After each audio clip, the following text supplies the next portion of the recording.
गांव-गांव से आए हुए सभी वरिष्ठ सज्जनों, सभी मेरे यहाँ पर उपस्थित युवा साथियों, सभी यहाँ पर उपस्थित जनप्रतिनिधिगण, सभी मातृशक्ति के रूप में बैठी माता और बहनों और मीडिया के भाइयों, उपस्थित सभी जन समूह, आज मैं यहाँ पर निश्चित रूप से देख रहा हूँ कि हमारे भाई आदरणीय दीपक कड़वासरा जो यहाँ पर प्रत्यक्ष के रूप में उपस्थित हुए और जिन्होंने, मुझे लगता है कि मैं जब छोटा था तब से मैं देख रहा हूँ कि राजनीति के क्षेत्र में तगाराम जी की बहुत बड़ी भूमिका रही, सेवा हो चाहे कहीं पे भी हो।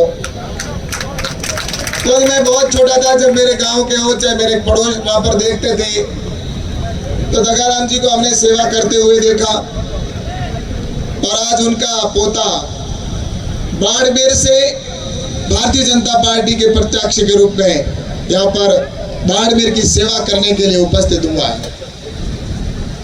और मैं आज यहाँ पर दीपक से बात कहना चाहूंगा। दीपक, परिस्थितियां तुम्हारे सामने भी वही है, मेरे सामने भी वही है। मेरे सामने परिस्थितियां आज से लगभग 15 साल पहले ऐसी उत्पन्न हुई थी जैसी आज तुम्हारे सामने उत्पन्न हुई है। मैंने पार्षद का चुनाव लड़ा था, भारतीय जनता पार्टी ने मुझे पार्षद का टिकट दिया। उस समय मैं छोटा था, कॉलेज में पढ़ रहा था। और जब मैं कॉलेज में पढ़ रहा था तो उस समय भारतीय जनता पार्टी में विश्वास रखता था। राष्ट्रवादी विचारधारा की पार्टी है, संघ का स्वयंसेवक होने के नाते मुझे बहुत प्रसन्नता हुई। पार्टी ने निर्णय लिया और निर्णय लेने के बाद में जब मुझे टिकट मिला और मैं जनता के वहां पर गया तो मुझे अपार समर्थन तो मिला, लेकिन समाज के बंधुओं ने, जो हमारे अपने समाज के थे, उन्होंने कहा कि इस कैलाश ने भारतीय जनता पार्टी की टिकट कैसे लेके आ गया, इसको समाज से बाहर किया जाए, समाज से बाइकआउट किया जाए। मेरे सामने परिस्थितियां थी, लेकिन उस समय सबने मेरा साथ दिया। लेकिन मैं आपसे कहना चाहता हूं दीपक, तुम बहुत खुशनसीब हो। उस समय तो उन्होंने मुझे समाज से बाहर करने की बात कही, लेकिन तुम खुशकिस्मत हो और तुम्हारे पिता दादाजी का आशीर्वाद कि तुम्हें अभी तक समाज से बाहर करने की बात नहीं कही गई। लेकिन मैं कहना चाहता हूं कि हम देश के लिए जीते हैं, देश के लिए मरते हैं। और आने वाले समय के अंदर मैं ये भी कहना चाहता हूं कि मैं दीपक को इस बात के लिए भी धन्यवाद देना चाहता हूं। तगाराम जी का इतिहास, तगाराम जी का काम इस बाड़मेर की जनता का प्रत्येक नागरिक जानता है। तगाराम जी ने जो काम किया, आज मैं चर्चा कर रहा था, कई लोगों से मेरी बातचीत हुई तो उन्होंने कहा कि हमारे गांव में स्कूल उस समय तगाराम जी ने बनाया था, हमारे वहां पर वो पानी की पाइपलाइन उन्होंने बिछाई थी, या उन्होंने अलग अलग से काम करने की गिनती बताई। फिर मुझे यह कहा गया यहाँ पर, जैसा पहले भी बताया कि दीपक को जो जानता नहीं है, कोई जानते नहीं है, ऐसी बातें भी सुनने में आई। लेकिन मैं एक बात कहना चाहता हूँ कि दीपक को मैं पिछले 10 दिन से लगातार बाड़मेर की गलियों के अंदर और बाड़मेर के गांवों के अंदर में जब भी किसी भी त्योहार या किसी की शादी या किसी के बैठने के लिए भी अगर जाना पड़ता था तो वहां पर दीपक मुझे आगे दिखाई देता था, इसमें कोई दो राय नहीं है। लेकिन आज मैं दीपक तुम्हारे देख रहा हूँ, पिछले 5 साल से मैंने तुम्हारे सिर से पगड़ी उतरी हुई नहीं देखी, आज तुम्हारे सिर में पगड़ी नहीं दिख रही है। इसका मतलब बात यह है कि पगड़ी की पहचान तुम्हारी है। ये तगाराम जी की पगड़ी है, ध्यान रखना, तगाराम जी की पहचान पगड़ी से थी। कुछ लोग जो कह रहे हैं दीपक को जानते नहीं, तुम पगड़ी पहन लोगे तो दीपक, आप तुम्हारी पगड़ी जनता निश्चित रूप से इसका सम्मान रखेगी। और मैं आज यहाँ पर ये भी बात कहना चाहता हूँ कि टिकट की बात आई, ठीक है, मुझे कॉल कर देना बाद में। और टिकट निश्चित रूप से पार्टी निर्णय करती है, किसी एक को देती है। सभी जगह देखते हैं, पूरे राजस्थान के अंदर मैंने देखा, मैं चुनाव के जहाँ पर कोर कमेटी के अंदर चर्चा होती थी तो अलग अलग जगह पर जिस तरह से चर्चा होती थी कि वहां पर वो प्रत्याशी मजबूत है, वहां पर वो मजबूत है, हर व्यक्ति अपनी अपनी बात कहता है।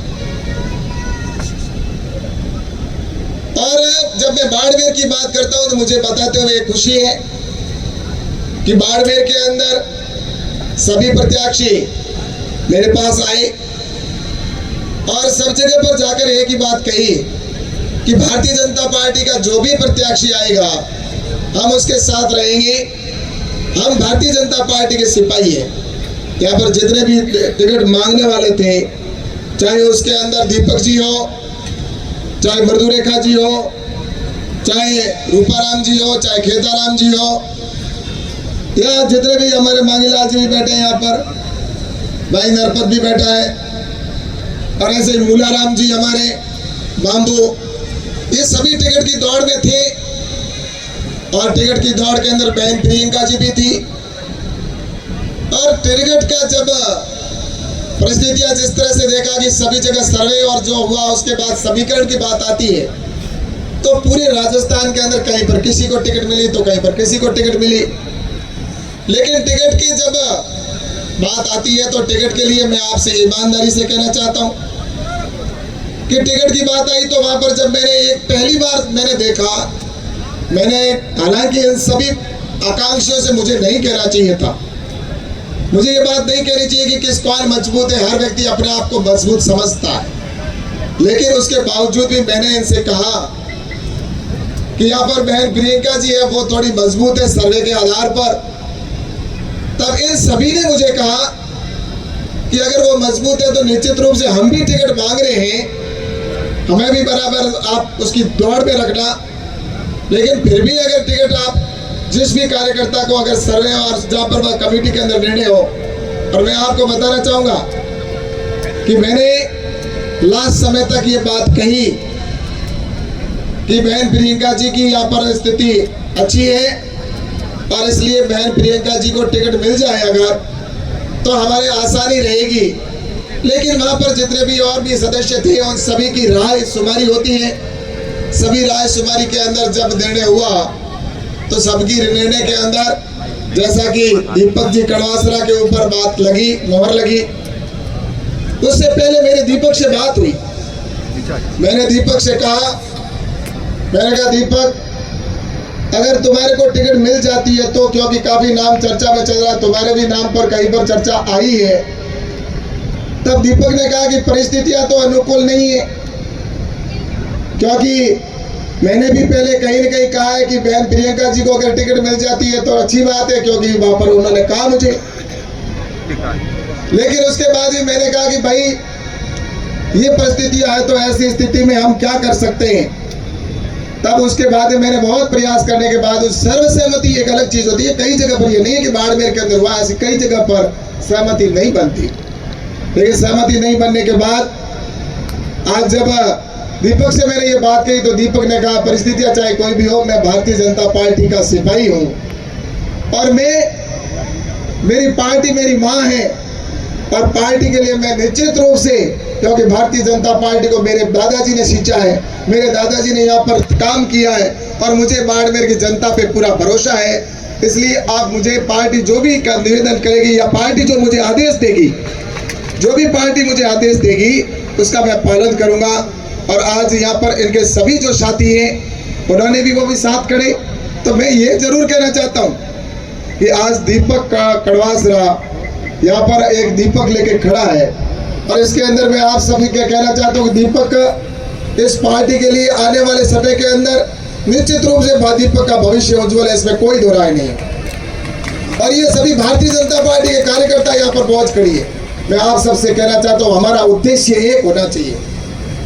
यहाँ पर जितने भी भारतीय जनता पार्टी के कार्यकर्ताओं से मैं आग्रह करना चाहता हूँ, हम पिछले 15-20 साल से इस चीज को देख रहे हैं, झेल रहे हैं और जिसके अंदर हमारा एक ही लक्ष्य होना चाहिए कि भारतीय जनता पार्टी को हमें हर हाल के अंदर यहाँ पर विजय श्री दिलानी है। क्योंकि अगर भारतीय जनता पार्टी अगर यहाँ से जीत के जाती है और भारतीय जनता पार्टी जीतेगी तो राजस्थान के अंदर सरकार भारतीय जनता पार्टी की बनेगी। और भारतीय जनता पार्टी के लिए मैं आप सबसे कहना चाहता हूं, यहाँ से कांग्रेस की पिछले कई वर्षों से हम देख रहे हैं, यहाँ से कांग्रेस को हमें उखाड़ फेंकने का संकल्प लेके यहाँ से जाना है। हमें यहाँ से कांग्रेस को पिछले 15 साल से देख रहे रहे हैं कि सभी के यहाँ पर जितने भी व्यक्ति बैठे हैं सबकी इच्छा है, यहाँ बाड़मेर की जनता की यह अपेक्षा है कि यहाँ से हमें बाड़मेर में कांग्रेस मुक्त करना है। कांग्रेस मुक्त किस लिए करना है? क्योंकि कांग्रेस की यहाँ पर जब सरकार रही और सरकार रहने के बाद यहाँ पर जिस तरह से यहाँ के जनप्रतिनिधि रहे, उनकी वजह से ये बाड़मेर के अंदर विकास के अंदर हम बाड़मेर पीछे रहा। जहाँ भी पानी की बात करते हैं, चाहे लाइट की बात करो, चाहे शहर की समस्या की बात करो, इन सारी समस्याओं को अगर देखते हैं तो आने वाले समय में समाप्त करने का अगर कोई काम करेगा तो वो आने वाले समय में भारतीय जनता पार्टी की सरकार कर सकती है और कोई नहीं कर सकता है। इसलिए मैं आप सभी से आग्रह करना चाहता हूँ कि आने वाले समय के अंदर इस राजस्थान की जनता ने बहुत कुछ देखा है, बहुत कुछ झेला है। इस राजस्थान के अंदर आज महिलाओं पर अत्याचार में राजस्थान 1 नंबर पर पहुंच गया। राजस्थान आज यहाँ पर देखा जाए तो जहां तक मैं देखता हूं भ्रष्टाचार में राजस्थान 1 नंबर पर पहुंचा। मेरे युवा साथी जब भी मैं कहीं पर भी जाता था तो एक ही बात करते थे कि हमारे परीक्षा के लिए हम जाते हैं और परीक्षा देने के लिए जब जाते हैं तो परीक्षा देने के बाद जब हम बाहर निकलते हैं उससे पहले पेपर लीक हो जाता है, हमारा भविष्य अंधकार में जा रहा है। ये राजस्थान के अंदर हुआ। मेरे राजस्थान के युवाओं ने इस चीज को, पीड़ा को झेला है। मेरे युवाओं के साथ में अत्याचार हुआ, राजस्थान के युवाओं के साथ खिलवाड़ हुआ। किसानों की बात करते हैं तो किसानों के लिए उन्होंने वादा किया था कि हम किसानों का संपूर्ण कर्जा माफ करेंगे, लेकिन उन्होंने कर्जा माफ नहीं किया। राजस्थान का कर्जा किसान उल्टा ऐसा हुआ कि आज उसको कम से कम तो भी 19,000 किसानों की जमीन कुर्क करने का काम किया। मैं लगातार कहता रहा कि बाजरा एमएसपी पर किसानों की खरीद होनी चाहिए, लेकिन राजस्थान की सरकार ने एक चिट्ठी नहीं लिखी कि राजस्थान का किसान सबसे ज्यादा बाजरा यहाँ पर उत्पादन राजस्थान में होता है और राजस्थान में भी सबसे ज्यादा बाड़मेर में होता है, लेकिन राजस्थान के किसानों का बाजरा एमएसपी पर खरीदने के लिए भारत सरकार को अशोक गहलोत ने चिट्ठी तक नहीं लिखी। इस तरह से राजस्थान के अंदर आज देखा जाए तो बजरी माफिया हो, चाहे भू माफिया हो, या देखा जाए तो जिस तरह से यहाँ पर उनको सरकार चला रहे और डीजल के अंदर राजस्थान के भाव आसमान पर पहुंच गए। ये राजस्थान को ऐसा जिस तरह से देखते देख जंगल राज हो गया। यहाँ पर राजस्थान के अंदर सबसे ज्यादा दंगे होते हैं। ये राजस्थान की परिस्थितियां बनी हुई है। इसलिए मैं आप सबसे कहना चाहता हूँ कि हमें आने वाले समय में यहाँ पर एक ऐसी सरकार बनाने की आवश्यकता है जो डबल इंजन की सरकार हो, नरेंद्र मोदी जी के सपनों को पूरा करने वाली सरकार हो, नरेंद्र मोदी जी के साथ कंधे से कंधा मिलाकर काम करने वाली सरकार हो। जिस तरह से उत्तर प्रदेश के अंदर योगी जी सरकार के अंदर काम कर रहे हैं, उसी तरह से जहां गुजरात के अंदर डबल इंजन की सरकार है, गुजरात का विकास हो रहा है या उत्तर प्रदेश का जिस तरह से विकास हो रहा है वैसा ही विकास राजस्थान में होना बहुत जरूरी है। इसलिए मैं आप सभी से कहना चाहता हूं कि आने वाले समय के अंदर हम राजस्थान को ऐसा सुनहरा राजस्थान बनाएं। और नरेंद्र मोदी जी ने जिस तरह से देश का विकास किया, नरेंद्र मोदी जी ने भारत की पहचान पूरी दुनिया में की। आज अगर कोई बात करता है कि वास्तव में नरेंद्र मोदी जी के नेतृत्व में जो काम हुआ है वैसा किसी भी टाइम में पहले कभी नहीं हुआ। आज मेरी बहन जो गांव में रहती है उसके आंखों के आंसुओं को पहुंचने का अगर किसी ने काम किया तो उज्ज्वला गैस देकर उस बहन को गैस का कनेक्शन देने का काम किया। आज अगर बात करते हैं घर में बैठी गांव में रहने वाली मेरी बहन को या किसी परिवार को लाइट देने की अगर कोई बात की तो हर घर लाइट पहुंचाने का काम अगर किसी ने किया तो नरेंद्र मोदी जी ने उज्ज्वला गैस जिस तरह से उन्होंने दीनदयाल ग्राम ज्योति योजना के तहत किया। आज हर घर नल पहुंचाने का काम किया जा रहा है। आज नरेंद्र मोदी जी ने हर घर नल जल पहुंचाने का काम शुरू किया। आज वो लगभग पूर्ण होने की ओर अग्रसर है। लेकिन जब मैं राजस्थान की ओर देखता हूं तो राजस्थान में सबसे ज्यादा पैसा दिया, लेकिन उसके बावजूद भी राजस्थान में सबसे कम पैसा खर्च करने का काम अगर किया तो अशोक गहलोत की सरकार ने किया, जिसकी वजह से अब तक पानी का कनेक्शन जो हो जाना चाहिए था सबके वो नहीं हो पाया। तो इसका गुनहगार कोई है तो अशोक गहलोत है। इसलिए मैं आपसे कहना चाहता हूं नरेंद्र मोदी जी के नेतृत्व में भारत आगे बढ़ रहा है। नरेंद्र मोदी जी ने जो आपसे वादे किए थे वो पूरे हो रहे। आप और हम सब जानते हैं, भगवान श्री राम के मंदिर की हम बात किया करते थे, कई कार सेवक गए वहां पर शहीद भी हो गए, और भगवान श्री राम का मंदिर अयोध्या में बने, ये बात हम जरूर कहा करते थे। और लेकिन वो पूरा होता सपना में दिखता नहीं था। और ये कांग्रेस के लोग जब राम मंदिर को, जब ये कोर्ट के अंदर पहुंचा मामला, तो वहां पर उसको रोड़ा डालने का काम इन्होंने किया था कि एक राम मंदिर का जो फैसला वो इनके पक्ष में नहीं होना चाहिए। राम लल्ला का जहाँ स्थान है, जहाँ भगवान श्री राम ने जन्म लिया, ये विरोध करने वाले आज यहाँ पर खड़े होकर यहाँ पर जिस तरह से भ्रमित करने का काम कर रहे हैं, ऐसे ही आपको कहना चाहता हूँ, अब वो सपना हमारा पूरा हो रहा है। अयोध्या में भगवान श्री राम का मंदिर बन रहा है, तो ऐसे ही धारा 370 की धरती जहाँ पर जम्मू कश्मीर है, वहां से हमारे आदरणीय शक्ति सिंह जी यहाँ पर आए हुए। वहां के क्या हालात थे, वहां पर एक देश में दो निशान दो विधान जैसा वहां पर माहौल था।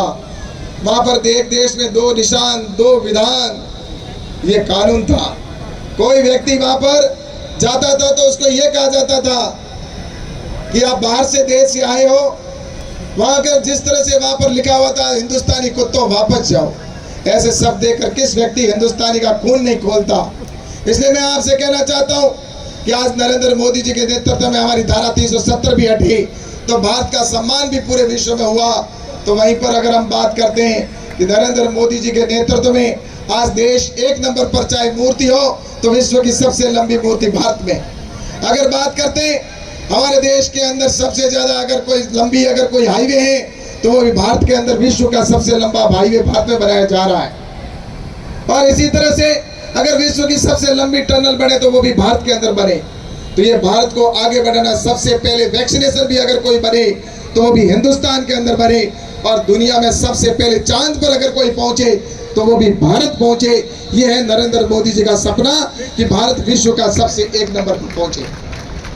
नरेंद्र मोदी जी के नेतृत्व में भारत आगे बढ़ रहा है। और मैं आपको बताना चाहता हूं बहुत खुशी के साथ कि नरेंद्र मोदी जी भी अपने बीच में बहुत जल्दी 15 तारीख को बाईतू के अंदर आ रहे हैं। और मैं आप सबसे कहना चाहता हूं दोपहर में 2 बजे आप सभी वहां पर पधारें। और नरेंद्र मोदी जी ने जिस तरह से आपको देखा होगा कि आज भारत का सम्मान प्रतिष्ठा विश्व के अंदर पहचान बनाई है, और इसलिए हम सभी उनका साथ दें। और इसके लिए बाड़मेर के अंदर निश्चित रूप से मैं कहना चाहता हूं कि मैं हर हाल के अंदर जो पिछले कई सालों से हम देख रहे हैं, यहाँ पर किसी न किसी अपने ही कारण की वजह से भारतीय जनता पार्टी को, मैं ईमानदारी के साथ में कहना चाहता हूं कि भारतीय जनता पार्टी को कोई कांग्रेस यहाँ से हटा नहीं सकती, कांग्रेस हरा नहीं सकती, लेकिन भारतीय जनता पार्टी को अगर कोई हरा सकता है तो सिर्फ भारतीय जनता पार्टी है। इसलिए मैं आपसे कहना चाहता हूं कि आने वाले समय में सभी भारतीय जनता पार्टी के कार्यकर्ता हम सब मिलकर, और यहाँ से हमें एक ही संकल्प लेके जाना है कि किसी भी सूरत के अंदर यहाँ पर कांग्रेस का प्रत्याशी नहीं जीते और नहीं जीते। और इसके लिए सभी को हमें सामूहिक निर्णय करके और एक ही संकल्प यहाँ पर लेके जाएं कि हमें भारतीय जनता पार्टी के प्रत्याशी को यहाँ से विजय श्री दिलाएं। और दीपक जो है वास्तव में बहुत ही पढ़ा लिखा है, इसके लिए और पढ़े लिखे के साथ साथ निश्चित रूप से ये सबसे मधुर वाणी भी रखता है। तो मैं आप सभी से यही कहना चाहता हूँ आज के इस अवसर पर कि हम सब मिलें और आने वाले समय में यहाँ से कांग्रेस मुक्त बाड़मेर को बनाएं। इतनी बात कहकर मैं अपनी बात को खत्म करता हूँ। बहुत बहुत धन्यवाद।